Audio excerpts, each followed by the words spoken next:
Prince Pascal has been arrested for an old offense, theft of computers. He was saying, this is something from my, that came back up, and now I have to clear it. I'm going to have to take this plea deal and serve a little time to make it go away. She believed him.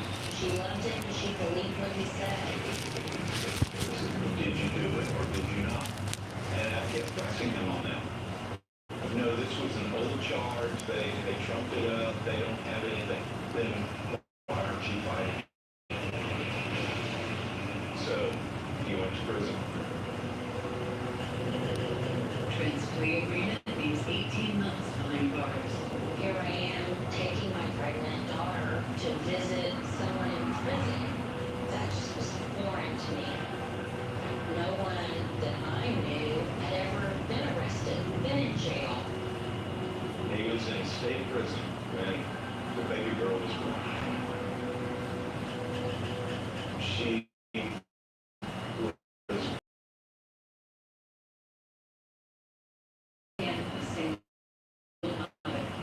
But she still believes in redemption and in dreams. She believed in him.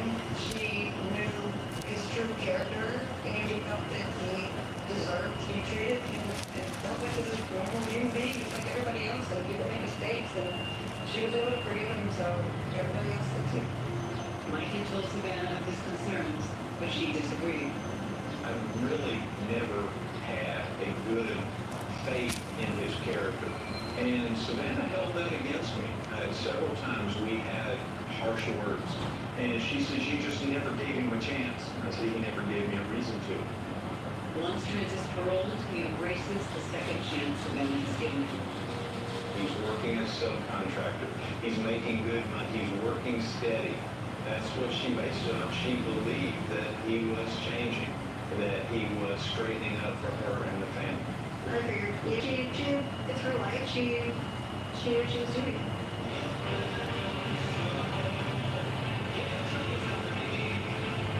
A few months after Trent's release, the couple decides to take the next step. They went out on a date down to Galveston and walked out on the pier. They asked for marriage.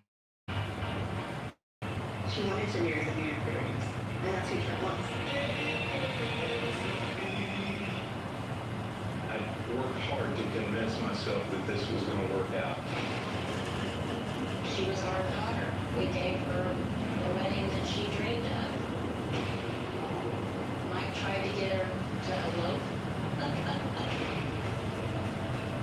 We'd always promised her that you find the right guy. We will give you the baby that you want. It was a beautiful, beautiful wedding. I did give her away. And I danced that first dance. She was done looking and searching for love. She found it, and she didn't have to worry anymore. It was the perfect wedding.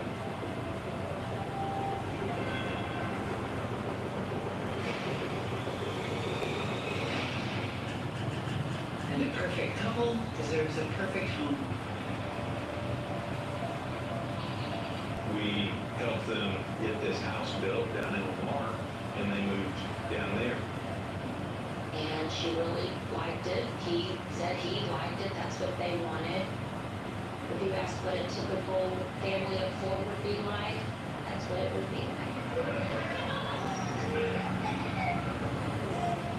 Trent now seems determined to be the man Savannah believes he can be. One of the first things he did, he built a big workbench, and that was his shop. He was an excellent craftsman, and he tinkered with bicycles and scooters and go-karts and electric scooters and drones. It appeared that he was gainfully employed. Trent is protective of his family and their new home. The next thing that he did at their house was install a security system with cameras on every corner. He could watch every aspect of the outside of that house. I thought they were really cool. It was safe. You could even see the kids get on the bus at the end of the street.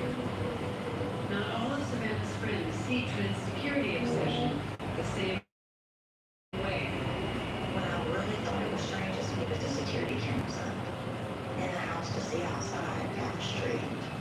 He kept track of where she was. He knew where she was, but it didn't seem like it really bothered her. I think she kind of liked it that he was so tense. Putting the past behind them, Trent and Savannah finally gained Mike and Shirley's approval. It seemed like that they were, doing well. The kids were going to school and getting good grades and taking care of their family.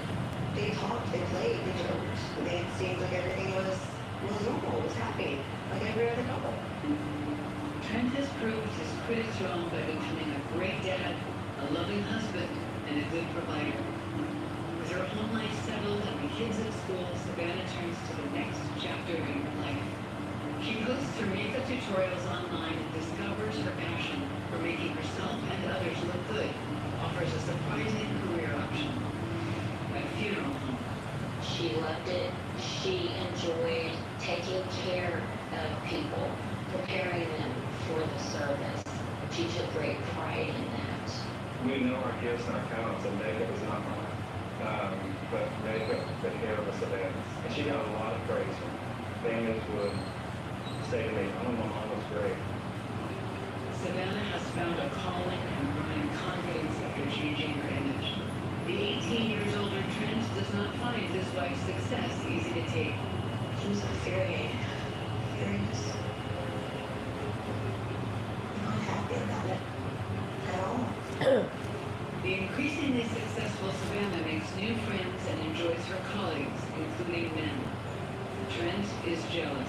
She's spending too much time away from home, so there has to be somebody else.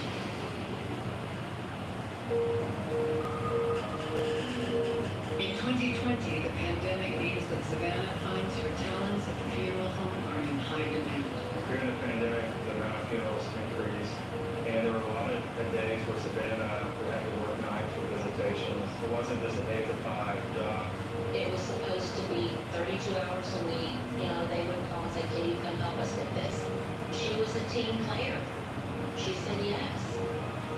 And Trent said, that's not what you agreed to.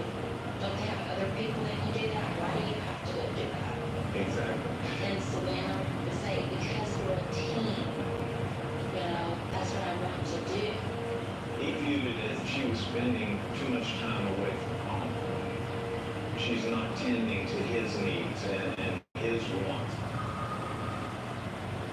While Savannah is busier than ever, for Trent, the pandemic has left him stuck at home without an income. That summer, he had started working at scooter rental places. As we all know, when the pandemic came, people weren't traveling. Tourist industry shut down. He wasn't able to pull in as much money. Work actually increased. She was making more money than him. 9:30 at night, he's at home with the two kids, and he's texting her, when are you going to be? Where are you? Why are you so late? Trent starts approaching Savannah's friends and family about the suspicions that she's cheating. He did call me and tell me, I think Savannah's... I said, Trent, I just can't believe that. She loves you. Savannah reassures Trent, repeating what she had told him before, that there is nothing going on. But he can't shake the feeling she's lying to him. He would even show up here to check and see that this is where she was at. There were days where Savannah had to drive across town to our care center, pick up a casket. We would make her pick him up so he could ride with her, because he didn't trust what she was doing. One day we went to the nail shop, our usual place, and Eddie's Viagra massages, and he down as soon as I said, Bobby, bring her back as soon as we're done. He was back sitting in the parking lot walking her phone. I don't know to come out. Savannah appears to work hard to reassure Trent. I really noticed on her Facebook, every other day was a new photo of her. It was always the two of them together. And I think that was to make him feel better, to help us insecurities. Trent goes to great lengths to watch Savannah's every move. She had a GPS thing on her phone. So he was watching it to see where she was, even when she was moving around, the work area, out at a gravesite or something. things have got weird slowly over time. She would say something, and that's odd. She wasn't allowed at my house, or she wasn't allowed to talk to my cousin because he had flirted with her 8 years ago. The marriage is in trouble, but Savannah is determined that their children are not impacted. She just went on as supermom. Then, in August 2020, the relationship faces another crisis. She just said that something popped up. And I was like, what do you mean something popped up? He got arrested. He stole a car. And I'm like, what? Why a life of crime? Why did you go back to stealing cars? This is because Savannah liked nice things. I had to do that to make money to support her. Having let Savannah down again, Trent tries to make it right. He offers Savannah a way out of the relationship. He was going to be going to prison, and he was going to be gone for a long time, and he didn't think that she needed to wait around, so he wanted to get a divorce. Savannah confesses to Krista that she's looking forward to moving on. Then things take a sudden turn. I don't know why or how, but there was a clerical error, and everything was shocked. So he wasn't going to be sent to prison, and he wasn't going to divorce her. But Savannah's mind is already made up. She calls her parents. She says, I'm finished. We're split. Me and the kids are not going to live like this. We're not going to raise our children in a criminal environment. She decided that it was enough. She told him, I can't live like this anymore. You promised me you're going to stop, that you're going to, that you weren't going to do this anymore. You weren't going to put our family through this. She was ready to leave. She had spoken to Mark and Shirley, and she said, I'm going to do this now. And I told her, okay, well, let's do it.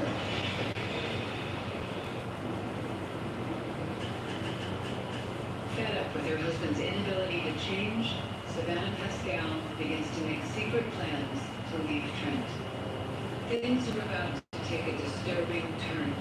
He had been stashing recorders around, and she said that he recorded us.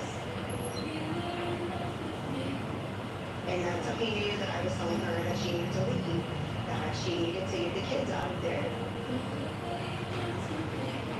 And she's like, Trent won't let us go. Feeling trapped, Savannah stays and tries to make the best of the situation.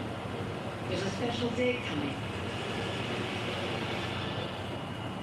The year before, she hadn't posted a happy birthday on Facebook soon enough, and he got mad. So that was one of the first things she did that morning. In an effort to keep Trent happy, Savannah plans a surprise birthday party for him. Just a surprise party like we did for her. Everybody get together, we were going to cook out, have finger foods, whatever.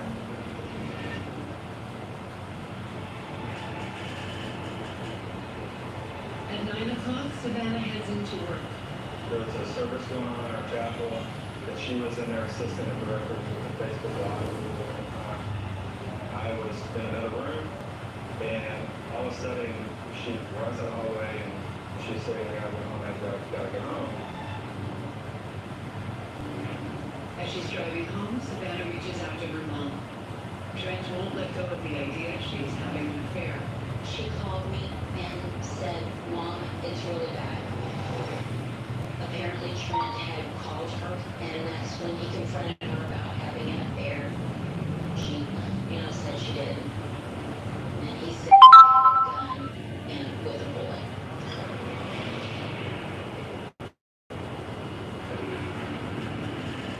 Shirley rushes over to Trent and Savannah's house. When I got to the house, her and Trent were in the yard arguing. Hearing the fight, a neighbor has called the police. As in any domestic, they talk to them separately. They said we can ask him to leave for 24 hours until everybody calms down. The police seem to have handled the situation. Trent leaves.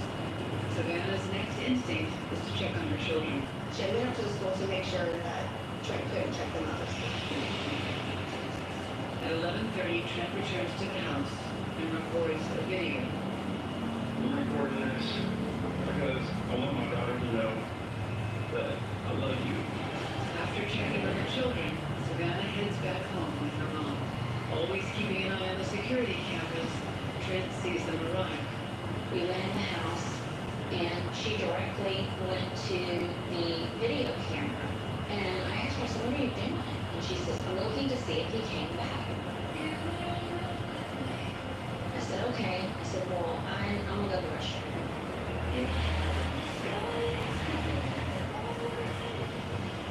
He pulled back the curtain, pointed the gun at me, and said, I'm going to kill you both.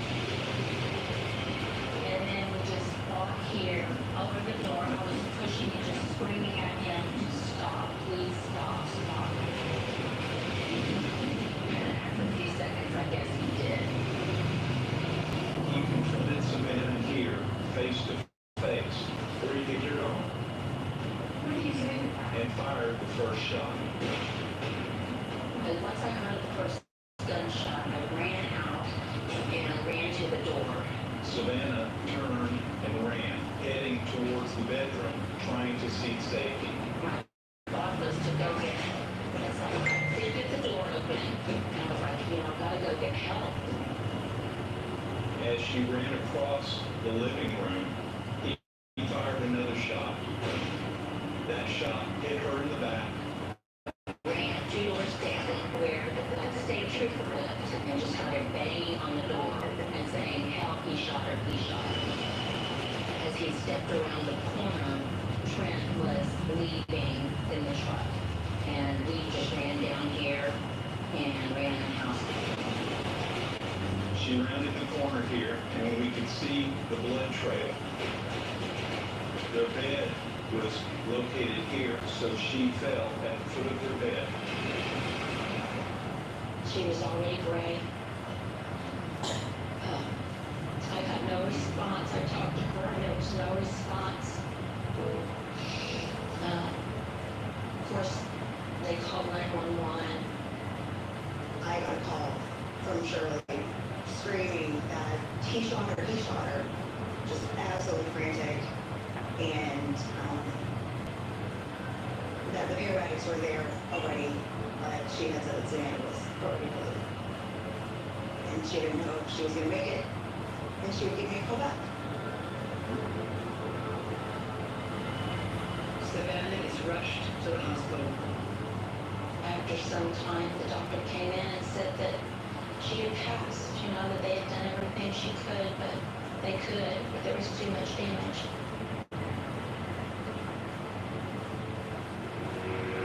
Savannah's dad, Mike, is on his way home from a meeting in Austin when Shirley calls. She said, Mike, pull over. Just pull over. I said, babe, I've got it good. Tell me, what do you have to say? She said, no, pull over. I want you to pull over. So I pulled over.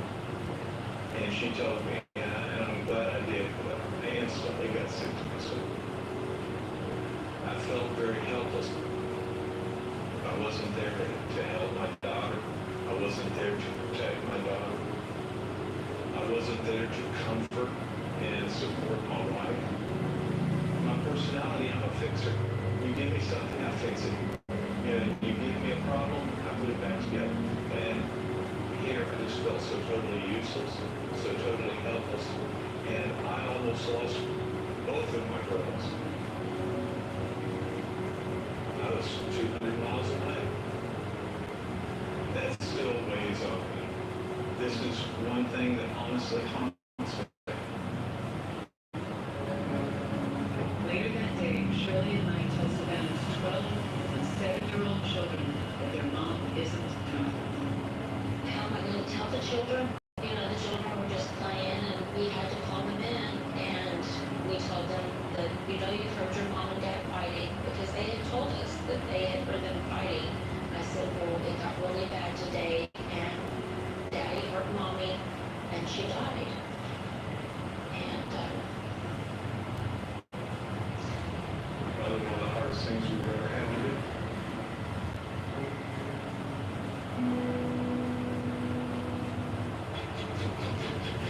He'd killed once.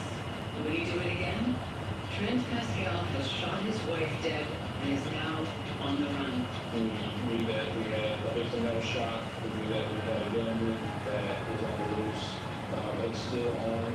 We didn't know which direction he was going or what his motive from that point onward. As detectives try to track Trent down, they make a chilling discovery. He's posted the video on YouTube. I'm recording this because I want my daughter to know that I love you. When you're watching that video, you immediately know it's not some shit. It was very savvy as far as Social media. TikTok, Instagram, Facebook, all those things. The video was filmed just before Trent killed Savannah. The tears she's crying are crocodile tears, not fake tears. I've done everything I can. I haven't done anything wrong. Trent seems to place the blame on Savannah for the murder he's about to commit. I didn't shoot this, your mom chose this. His concern knowing that the video is making sure his children know that the reason the act he's about to commit is not his fault, it's his mom's fault. He can't take responsibility for anything. Where's the mask on the forward? And he's working on his hair and how his hair works. That's a bit narcissistic. Soon, detectives get a lead. He made a phone call after Savannah to a friend that he had in Houston. He told that friend that he just got into a fight with his wife, he beat her up, and that he was leaving the place to crash to get away from it. Detectives locate Trent's car in a Walmart parking lot. So apparently this kid was involved in a murder at Lamar. I looked inside it and With Trent not inside, the officers lie in wait to see if he returns. Trent says, I need to go back to the truck and get some of my bags. They saw a vehicle pull up to the truck. It stopped.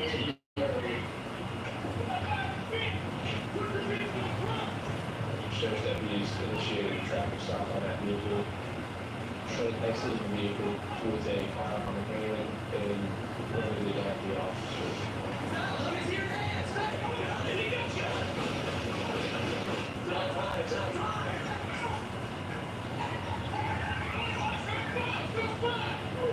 And that's when he was shot.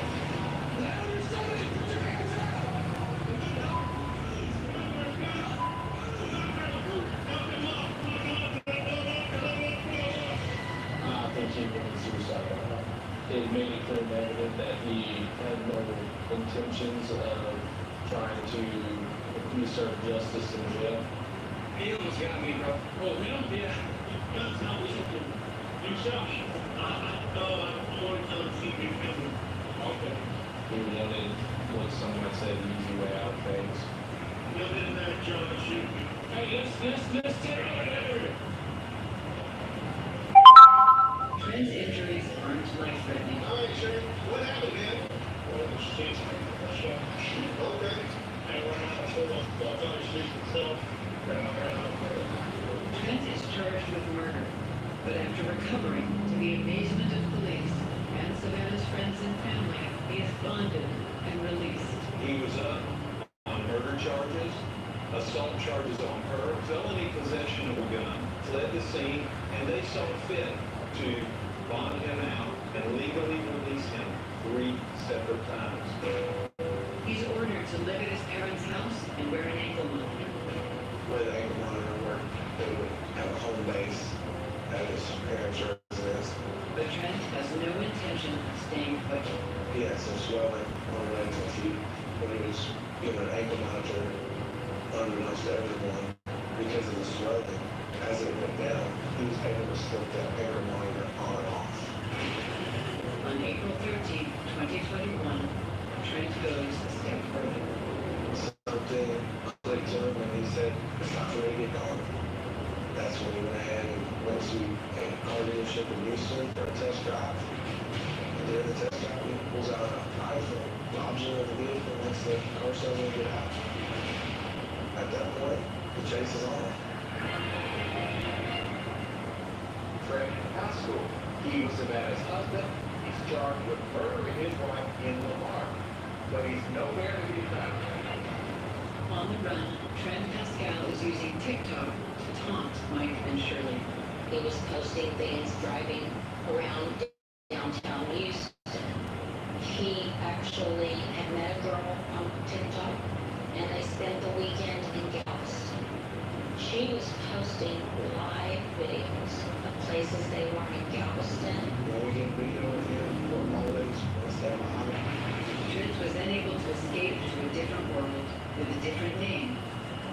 A world where he met yet another woman. We met at the school swarm, which was in Missouri, to enjoy the nomadic life. We spent the whole time together, climbing cliffs, doing hiking, going to caves, other cities. It was really cool. And we just kept going on adventures. That was cool. Trevor Stevenson, 42, 10 years older than Catherine. That's what he tells her. He told me that he was divorced, and after the divorce, he was always saying this was cheating. So he just learned that he really liked the nomadic life, and that's how he got into the nomadic life. On New Year's Eve, Catherine and Trevor are planning a low-key celebration. But a random discovery results in unexpected fireworks. He has a shower bag that he completely keeps beside him when he drives. And he always has a gun in it. All of a sudden, when I opened the pocket, there was a paper driver's license that had his photo, but not his name. Totally fake. And you're like, what in the world is this, right? And I see a stack of cards, and I was like, I wonder what that is. So I undo that, and I'm looking, there's like gift cards, what's that? And then it becomes his Texas driver's license. The name on the license? Trent Pascal. She's able to Google and it pops up all the news channels. Murdered wife, and I was like, oh my gosh. She had found it, and then he was there, and then he was asleep in the bed. That was it. She was there with this guy. So I took pictures on my phone of his IDs, I wrapped it back up, and I put it back because I was super scared that he would know that I knew. So I called 911. They're like, okay, we're gonna need you to get out of the bus. And I opened my door and I grabbed all my children. At 1 a.m., police surround Trent's van. But there was a lot of fireworks going off at the time. And there was a marshal who was with us in the cop car. All of a sudden I heard pop, and we didn't sound like fireworks. I heard a muffled shot.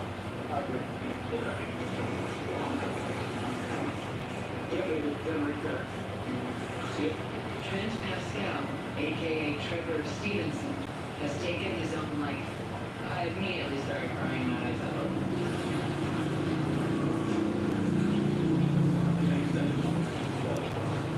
And I feel like at that moment, I just made chaos happen.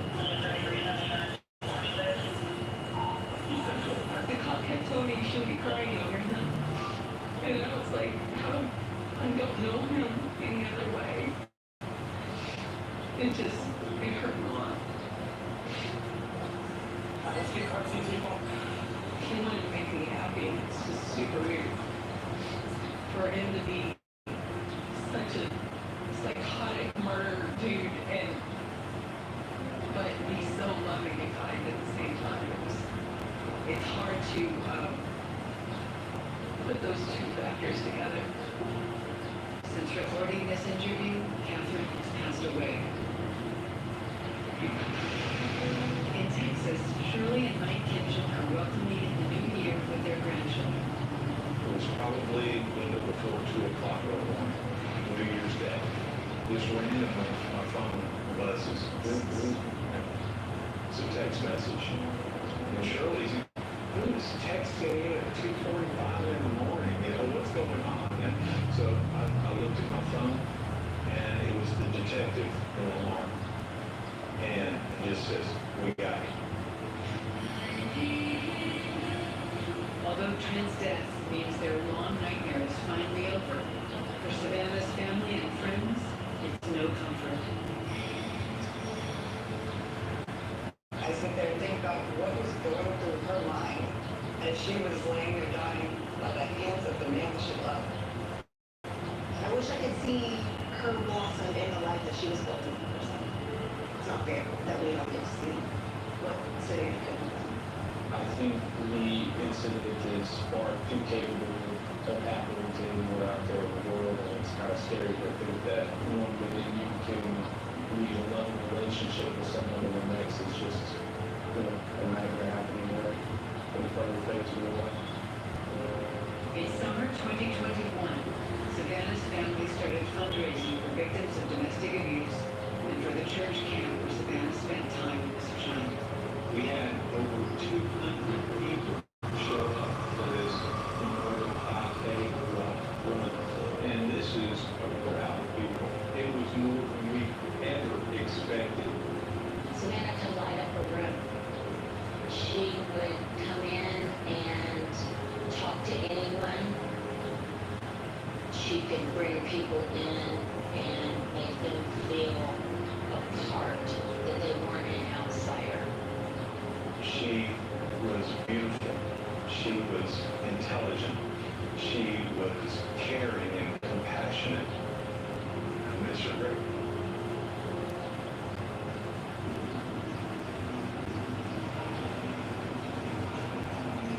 Every night you're walking into something dangerous, can't make mistakes. Let's face the info user. I was on that collecting gun running outside. Chemical professed someone been undercover. There's something to the cover called to get the fear. Use the fear, king of cancer. All this life you got to know, and you talk words. I'm going to take someone's phone undercover content.